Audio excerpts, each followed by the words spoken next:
Hey everyone, welcome to today's video. Welcome to the Video Game Fight School channel. Thank you very much for tuning in. So today we're going to be looking at a few things regarding the Warner Brothers game release cycle.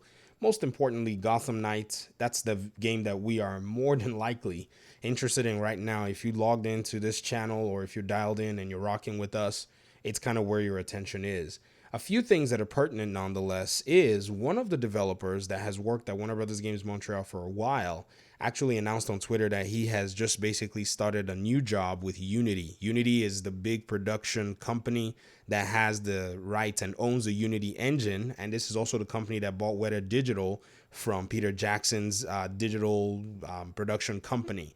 So that is a really big move. And the reason I'm actually saying this is because this developer, Osama Dorias, for those of you who may or may not know him, was the developer in a podcast that actually did confirm that Warner Brothers Games Montreal was working on 2 DC character games.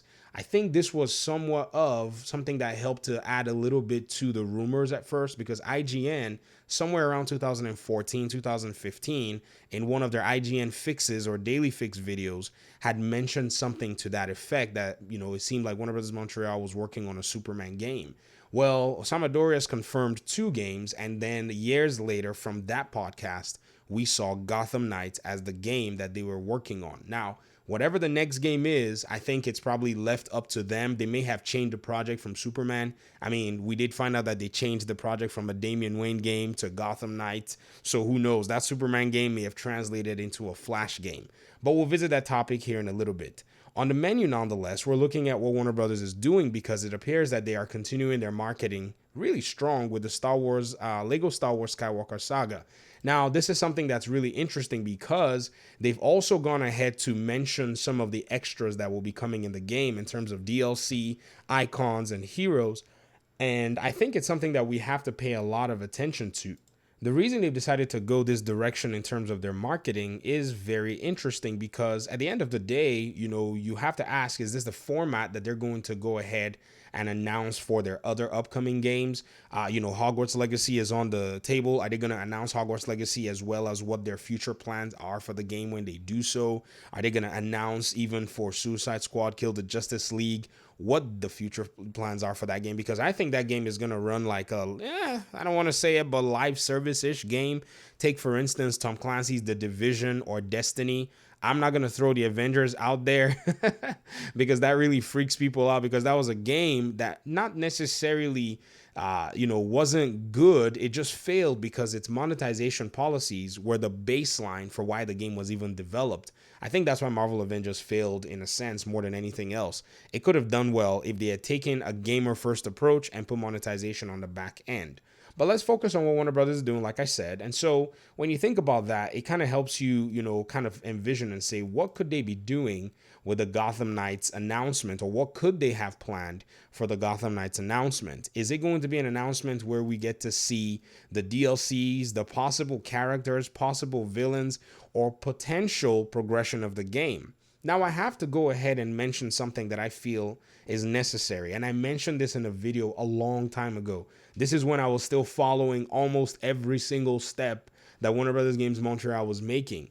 I remember when they were trying to hire their community manager, they specifically stated that the community manager had to be somebody that would constantly reach out to the community daily, using events, using all kinds of different interactions or interactive methods in order for the community members to be interested in playing daily, if you get what I mean. And so I thought that was actually pretty cool. In fact, one of the really cool things is the community manager in this particular case anyways has not necessarily interacted much with the community. In fact, I think one of the community managers, the last time we heard anything from them was on the 16th of it was October last year, after the DC Fandom event, when they dropped a little folder on the Discord channel with some wallpaper in there, and you can basically go in there and download that set of wallpapers from Gotham Knights. It was actually a nice gesture, but I think that's probably going to be the job of the community manager in this case in order to do that. So already it seemed like they were already having these plans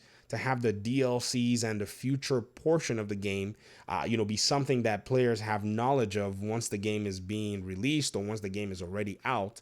And I think they want to kind of continue this particular game. So it doesn't mean though that the game is going to have the continuity that we're thinking of in our minds. My own curiosity is how are they going to introduce this to gamers, or if we're going to be seeing it in the next announcement of the game itself. And I guess it still lends credence as well to the possibility that the announcement might be close by. That is only dependent and contingent of if they've actually been able to make a lot of progress at this point. So things are moving around. One thing again is we're starting to hear the loudness of their silence. You know how it is, right? They show us something and then they disappear for a long time. Right now, that disappearance has been really, really long. And I think many people right now are asking questions like, yo, what's going on? But I think the Lego Skywalker Saga is somewhat of I would say, a soothing, phenomenon in the sense that says, okay, it appears Warner Brothers is still in the business of publishing video games.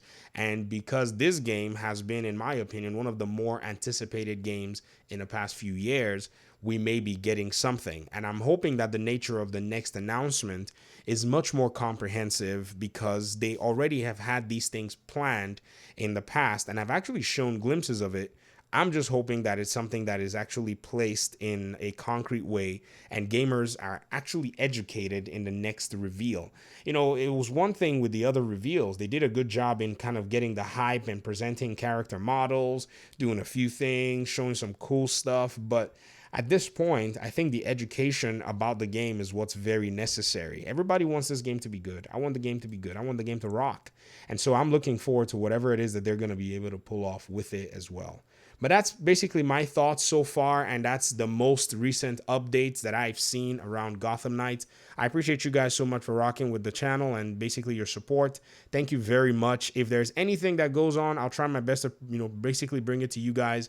But if you guys are on the take before I am, feel free to leave a comment. Feel free to hit me up on Twitter. I'll be happy to basically take it. I'll leave my Twitter link in the description. I've never actually told you guys about it, but I've had it for a long time. I just use it to look up stuff. I never necessarily interact much with it, but it is there. And I appreciate, some of you that even go there and post some of my videos as well. Thank you very much for the support. All right, we'll talk later. Peace out.